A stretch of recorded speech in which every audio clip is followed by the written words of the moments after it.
Richard Walker stands frozen in his corner office, watching through the glass as the woman he just fired packs her desk. The entire staff has gone silent. Sarah Greene moves with calm precision, placing her few belongings into a small box. She picks up her purse, turns toward the conference room where 20 employees still sit in stunned silence, and speaks just loud enough for everyone to hear. "Mr. Walker, I want to thank you for this morning. It reminded me of something very important." Richard's stomach tightens. There's something in her voice, a certainty that makes him feel like prey. "It reminded me that some people never change. No matter how much money they have, no matter how powerful they become, they stay exactly who they've always been deep down." She pauses at the elevator, looking back at him through the glass. "Elizabeth was right about you." Elizabeth. The name hits him like a physical blow. His late wife's name, spoken by a woman he fired 6 hours ago. A woman who shouldn't know that name at all. The elevator doors close, and Richard realizes he's made a terrible mistake. But he has no idea how terrible it really is. Take a moment to let us know where you're listening from today. And if stories about quiet strength and unexpected justice resonate with you, subscribe for more tales that remind us how truth has a way of surfacing when we least expect it. 20 minutes earlier, Richard Walker had been having the kind of morning that made him feel untouchable. His company's quarterly numbers were strong. His corner office overlooked the city like a throne room, and his assistant had just brought him coffee in the exact ceramic mug he preferred. Everything in his world moved according to his schedule, his preferences, his control. At 48, Richard had built Walker Industries into a consulting empire worth $50 million. Everyone who worked for him knew the story, how he'd started with nothing, how his vision and determination had created something magnificent. They respected his sharp suits, his decisive meetings, his ability to make problems disappear with a single phone call. What they didn't know was that the seed money for his empire had come from his late wife Elizabeth's trust fund. What they didn't know was that Elizabeth had been the one with the business connections, the family wealth, the social standing that opened every door he'd ever walked through. Richard preferred it that way. The truth felt too complicated, too diminishing. He'd worked hard to build something real from that foundation. He'd earned his success, even if he hadn't started from zero like he told everyone. The intercom buzzes. "Mr. Walker, your new assistant is here for her first day." He glances at the file on his desk. Sarah Greene, 34, single mother, previous experience in healthcare administration. Her resume was thin, but she'd interviewed well enough, and they needed someone quickly. The position paid $38,000 a year, barely enough to live on, but she'd seemed grateful for the opportunity. "Send her in." Sarah enters his office wearing a simple black dress and carrying a folder. She's prettier than he remembered from the interview, with dark hair pulled back and intelligent eyes that seemed to take in everything at once. There's something familiar about her, but he can't place it. "Good morning, Mr. Walker. I wanted to thank you again for this opportunity." Her voice is soft but clear. She stands with her hands folded, waiting for direction.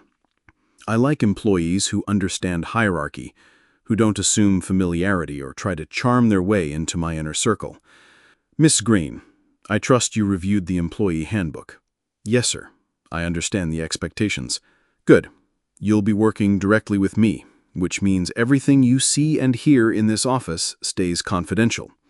I don't tolerate gossip or personal drama. You're here to work, not to make friends." Something flickers across her face. A moment of recognition, maybe, or disappointment, but she nods. "Of course. Your desk is outside my office. I'll need coffee at 9, 11, and 2. Black, no sugar. Schedule my meetings 15 minutes apart, never back to back. and I don't want to be interrupted unless it's genuinely urgent. I understand. He studies her for a moment. She's not intimidated, which is unusual. Most new employees, especially ones who needed the job as badly as she obviously did, spent their first day trying to impress him. Sarah just listens, processes, and accepts his instructions without trying to prove herself. "One more thing," he says. "I don't discuss my personal life at work. I expect the same discretion from you." "Mr. Walker, I would never presume to—" "Good. Then we understand each other." But as she turns to leave, he catches something in her expression, a sadness that seems too deep for a first day of work. For just a moment, she looks like she wants to say something more. Instead, she simply nods and walks out. Richard returns to his emails, but finds himself glancing through the glass wall at her desk. She moves efficiently, setting up her workspace with the kind of quiet precision that suggests she's used to making the best of difficult situations. No personal photos, no decoration, just a woman focused on doing her job. His phone buzzes with a text from his business partner about their afternoon meeting. Richard types back quickly, then looks up to find Sarah watching him. When their eyes meet, she doesn't look away immediately like most employees would. She holds his gaze for just a moment longer than necessary, as if she's trying to understand something about him. He feels a small flutter of unease. There's something about her presence that doesn't quite fit, a composure that seems earned rather than natural, a way of listening that suggests she's heard difficult truths before. Richard shakes off the feeling and calls his assistant to bring him the morning reports. But as he reviews the numbers, he finds himself aware of Sarah's quiet movements outside his office. She answers the phone with professional warmth, organizes his calendar with careful attention to detail, and handles every task with the kind of competence that makes him wonder why she needed this job so badly. By 11 o'clock, he's decided she'll work out fine. By noon, he's forgotten to notice her at all. The explosion happens during the staff meeting at 2:30. Richard is presenting the quarterly projections to his 20-person team when his phone rings. He glances at the screen and sees his ex-business partner's name, someone he hasn't spoken to in months. "Excuse me," he says, stepping into the hallway to take the call. The voice on the other end is cold and familiar. "Richard, I thought you should know. Someone's been asking questions about Elizabeth's trust fund, about how much you actually received when she died." Richard's stomach drops. What kind of questions? The kind that could get very uncomfortable if they reach the wrong people. The kind that might make people wonder if Walker Industries was really built on your business genius or your dead wife's money. The line goes dead. Richard stares at his phone, his mind racing. Only a handful of people knew the truth about Elizabeth's inheritance. Her lawyer, her family, a few close friends. Who would be asking questions now, 3 years after her death? He walks back into the conference room, trying to maintain his composure, but his hands are shaking slightly as he continues the presentation. The numbers on the screen blur together. He finds himself looking at his employees differently, wondering what they'd think if they knew the truth. "Sir," Sarah's voice cuts through his thoughts. "You asked me to remind you about your 3 o'clock call." He looks at her, and for a moment, the familiarity he felt earlier crystallizes into something sharper, something that makes his chest tighten with recognition and fear. "Actually, I think we need to discuss your performance." The room goes quiet. Sarah's face remains calm, but her eyes narrow slightly. "Is there a problem, Mr. Walker? Step outside with me." They walk to his office, and he closes the door behind them. Through the glass wall, he can see his employees exchanging glances. Some are pretending to work, but they're all watching. "I've been thinking about our conversation this morning, about discretion and personal boundaries. I'm not sure you understand what those words mean. I'm not sure I follow. Have you been asking questions about me, about my personal life?" Sarah's composure doesn't waver. "Mr. Walker, I've been here for 6 hours. I've answered phones and organized files. I haven't asked anyone about anything. But there's something in her tone, a careful precision that suggests he's choosing her words very deliberately. Richard feels his control slipping, and when he loses control, he gets cruel. You know what? This isn't working out. I don't think you're the right fit for this position.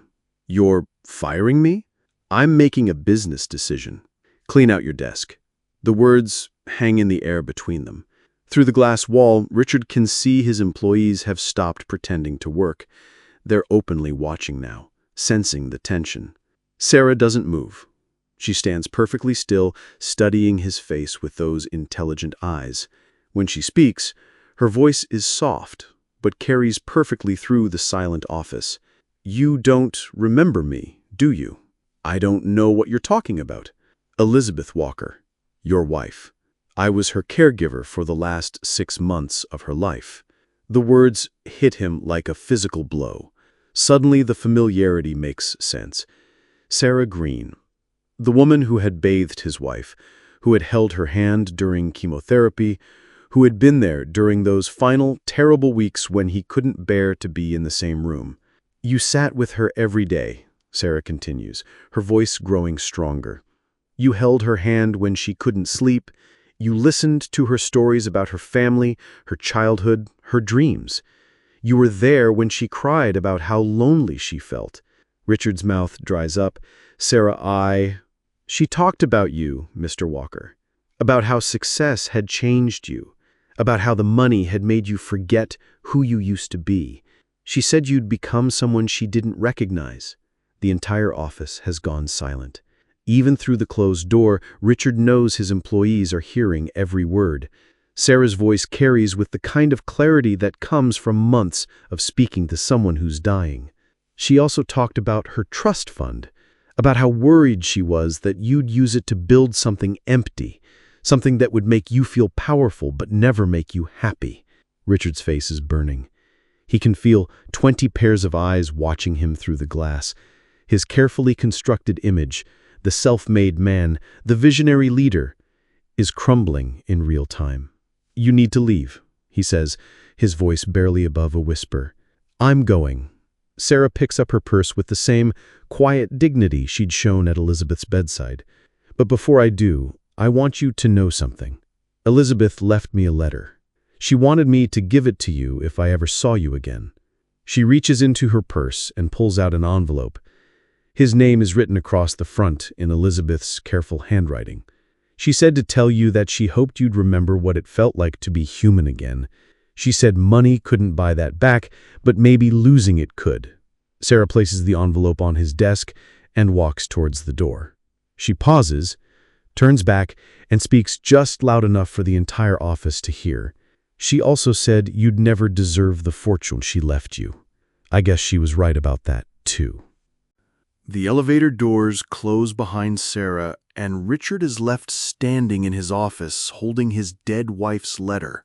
Through the glass wall, he can see his employees staring at him with expressions ranging from shock to pity to something that looks almost like disgust. His hands are shaking as he opens the envelope. Elizabeth's handwriting, the same careful script she'd used to write grocery lists and birthday cards, fills 2 pages of her personal stationery. My dearest Richard, if you're reading this, it means you've become the man I was afraid you'd become. It means the money changed you in ways I couldn't prevent, and someone who loved us both felt the need to remind you of who you used to be. Richard sinks into his chair, the words blurring through his tears. He can hear Elizabeth's voice in every sentence, can see her face during those final weeks when she'd tried to tell him things he wasn't ready to hear. Do you remember our first apartment? How we'd eat cereal for dinner because we couldn't afford groceries? How we'd walk through the city for hours because we couldn't afford movie tickets? You were so eager then, so full of dreams. You wanted to build something meaningful, something that would help people. I gave you my trust fund because I believed in those dreams. I believed in the man who used to hold my hand and tell me we'd change the world together. I never wanted you to become someone who measured success by how much distance you could put between yourself and the people who needed help. Through the glass wall, he watches his employees slowly return to their work. But their movements are different now, careful, awkward, as if they're sharing space with someone they no longer recognize. The respect in their eyes has been replaced by something worse than anger, disappointment. His phone starts ringing. Word is spreading. His business partner, his clients, his social circle, everyone who knew Richard Walker as the self-made success story is about to learn the truth Elizabeth had tried to tell him, the truth Sarah had just made public, the truth he'd been running from for 3 years. I'm not angry about the money, Richard. I'm sad about what it did to you. I'm sad that you forgot how to see people as more than obstacles or opportunities. I'm sad that you learned to use your wealth as a wall instead of a bridge. The woman who gave you this letter sat with me through the worst days of my life. She held my hand when the pain was unbearable. She listened to my fears about leaving you alone. She has a daughter, Richard. A little girl who depends on her, who trusts her to provide safety and love and hope. If you fired her, if you treated her as less than human, it's because you've forgotten what it means to be human yourself. Richard looks up to see his entire staff gathered around Sarah's empty desk. They're not talking, just standing there in a kind of collective silence that feels like mourning. These people had worked for him, trusted him, built their careers around his vision. Now they're looking at his office like it's a crime scene. His assistant knocks on his door. "Mr. Walker, Channel 7 is on the phone. They want to ask you about your late wife's estate." The media, of course. A story about a millionaire built on his dead wife's money, exposed by a woman he'd fired on her first day. It's exactly the kind of scandal that destroys careers and reputations overnight. "Tell them I'm not available. Sir, there are also 3 board members who want to schedule emergency meetings." Richard closes his eyes. The board, the investors, the clients who trusted Walker Industries because they'd believed in his personal success story. All of them are about to learn that their golden boy had been built on a foundation of lies. I hope you'll remember, Richard, that wealth is not the opposite of poverty. Cruelty is the opposite of poverty. Isolation is the opposite of poverty. The need to prove you're better than people who are struggling? That's the opposite of poverty. You came from nothing and you were beautiful then. You had empathy and hope and the kind of courage that comes from knowing what it feels like to be afraid. The money was supposed to help you help others, not help you forget where you came from. I'm dying, my love, but you don't have to die with me. You can choose to remember who you were before you became afraid of being poor again. You can choose to be the man I fell in love with. The letter ends with a line that breaks something inside his chest.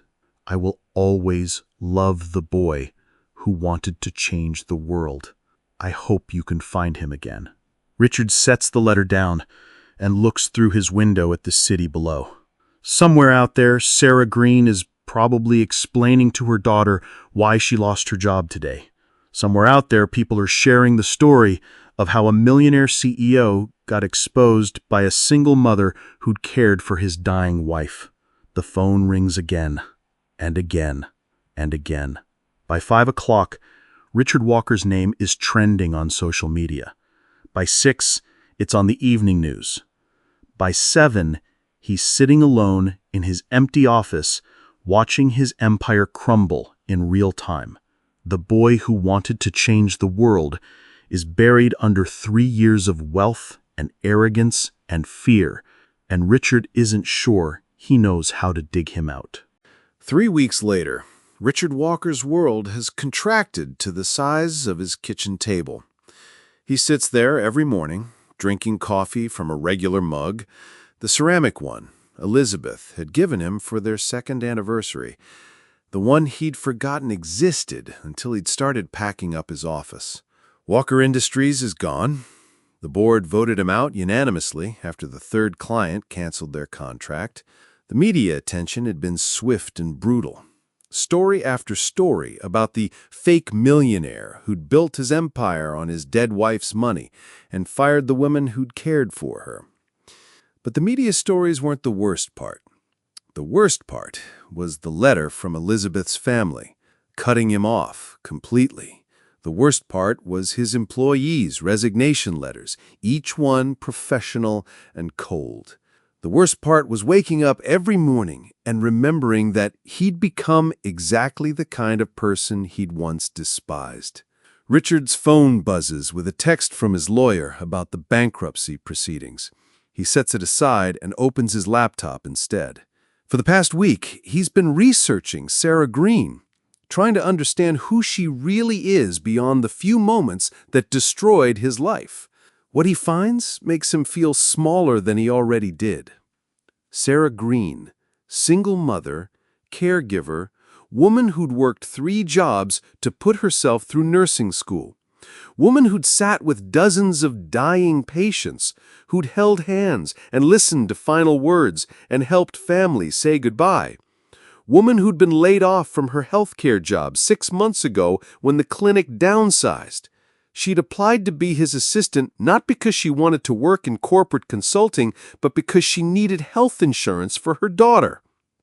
She'd taken a job that paid half her previous salary because she was desperate, and he'd fired her for telling the truth about his dead wife. The shame sits in his chest like a stone. Richard closes the laptop and picks up his phone. He's been trying to find Sarah's number for days, but she's not listed anywhere. He'd driven to her apartment building twice, but couldn't bring himself to knock on her door. What would he say? How do you apologize for becoming a different person than you used to be? Instead, he makes a different decision. He drives to the children's hospital where Elizabeth had spent her final months, the same hospital where Sarah had worked before the clinic job, according to her resume, the same hospital where they'd met, though he'd been too consumed with his own grief to really see her. The parking lot feels familiar in a way that makes his chest tight. He'd spent so many hours here pacing in waiting rooms, avoiding conversations with nurses who'd tried to help him understand what Elizabeth needed. Sarah had been one of those nurses, he realizes now. She'd been the one who'd suggested he bring Elizabeth's favorite flowers, who'd helped him understand the medication schedule, who'd gently reminded him that his wife needed him to be present, not just physically there. He walks to the cancer wing and finds the nurse's station. The woman behind the desk looks up with professional friendliness that fades when she recognizes him. "Mr. Walker, I'm looking for Sarah Greene. I know she used to work here. Sarah doesn't work here anymore." "I know. I need to find her, to apologize." The nurse's expression shifts from professional to protective. "Mr. Walker, I think you've done enough. Please, I know what I did was wrong. I know I hurt her, but I need to make it right." "Make it right?" The nurse's voice carries the kind of exhaustion that comes from dealing with too many difficult families. "Mr. Walker, Sarah lost her job because of you. She's been working double shifts at 3 different places just to pay rent. Her daughter had to switch schools because they couldn't afford their apartment anymore." The words hit him like physical blows. "I didn't know. You didn't want to know. There's a difference." Richard stands there for a moment, absorbing the full weight of what his actions had cost. Sarah hadn't just lost a job. She'd lost stability, security, the ability to provide for her child, all because he'd been afraid of the truth about his own life. "Is there anything I can do? You can leave her alone." But as he turns to go, the nurse calls his name. "Mr. Walker, Sarah's daughter's having surgery next week. Nothing serious, but they don't have insurance anymore, in case that matters to you." Richard drives home in silence, Elizabeth's letter on the passenger seat beside him. He reads it again that night and again the next morning, and every day until he's memorized every word.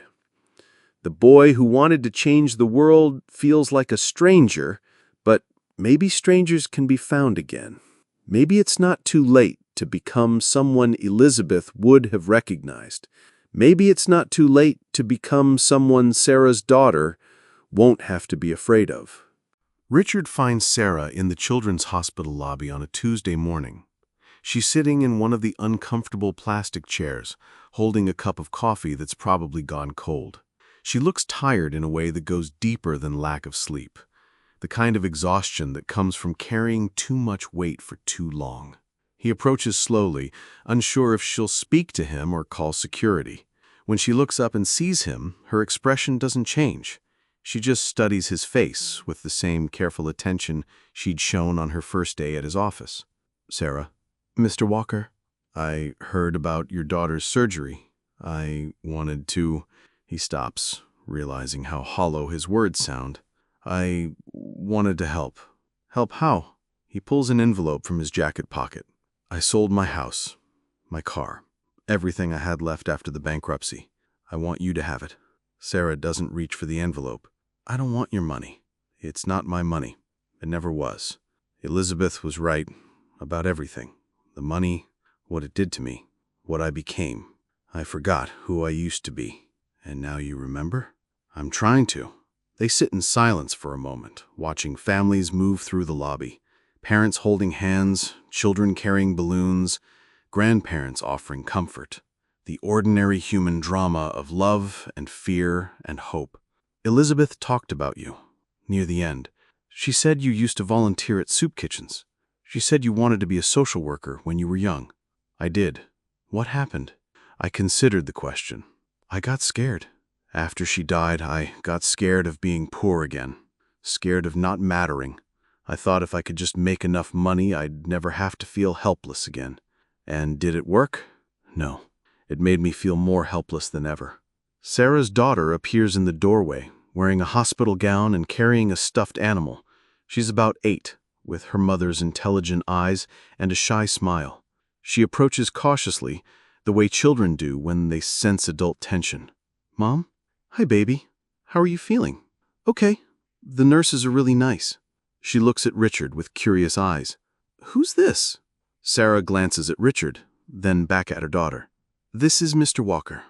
He's someone I used to work with." "Hi, Mr. Walker." "Hi there. What's your name?" "Emma. Are you here visiting someone?" "I'm visiting your mom, actually. I wanted to apologize for something." Emma considers this with the seriousness that children bring to adult problems. "Did you say something mean to her?" "I did.